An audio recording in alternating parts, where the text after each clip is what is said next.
Hi, it's Melissa, and welcome to the weekly challenge. This week, we are going to be focusing on transitioning into the new year and that time where we usually in our culture have that focus of being really pulled up and out, and there's that tendency in our culture to focus outwards, and especially on that really violent approach of what's wrong with us and how we need to fix it. So there are endless self-improvement projects that have the same common denominator, that something's wrong with you and that you need to fix it. And I believe as yoga practitioners, we have a daily practice that allows us to take the long view and observe the small adjustments that happen physically, emotionally, mentally, and energetically and spiritually that are happening in response to our yoga practice over time. So when you have a yoga practice that happens over days, weeks, months, and years, you know that there's no need to push or strive, because when you relax and let go, you can rest into your true self, your true nature, which is already perfect, whole, and complete. So no self-improvement projects are necessary. So we're going to begin this weekly challenge this week by looking back. And in fact, as yogis, we have the courage to look back at our year and look at our losses and our setbacks.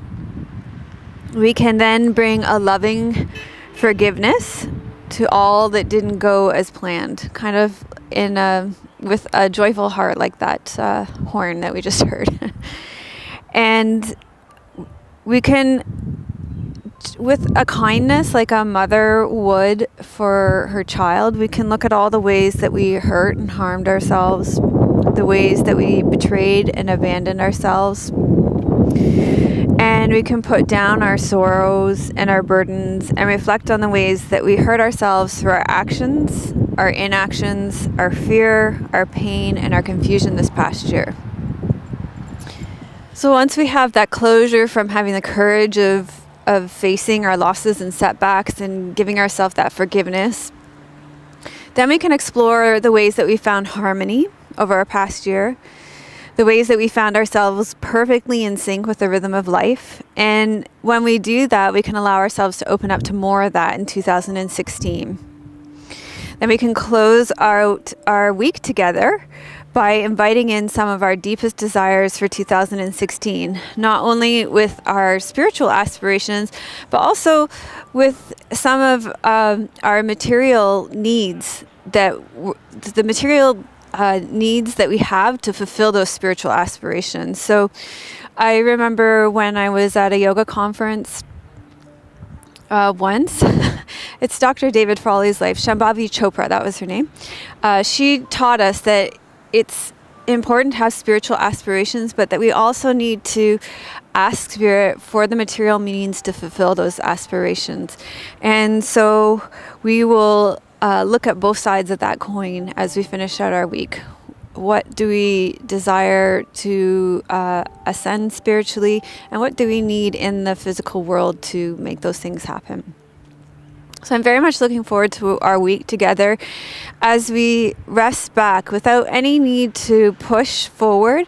And I know Hannah's going to be continuing that into next week. She's going to get us to have that groundedness to sit back. We're going to have a whole month on mindfulness in January as well, so that we're going to avoid that desire to come up and out into that buzziness of January that can come with the New Year's resolution. So we're going to keep our energy calm and centered and focused here in our community. And I think that's the great thing about being in a community like this, is that we're surrounding ourselves with like-minded individuals, and we can come together, and we do that mostly what the way we check in with our weekly challenges through the classes that we choose to do together through this common intention.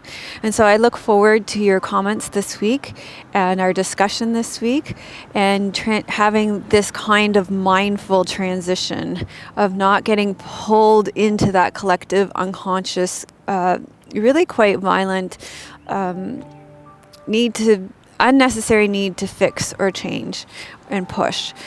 So do leave your comments, and I look forward to a really beautiful and restful, easeful transition with you this week. Namaste. Melissa would love to hear your questions and thoughts. Please leave your comments below the video.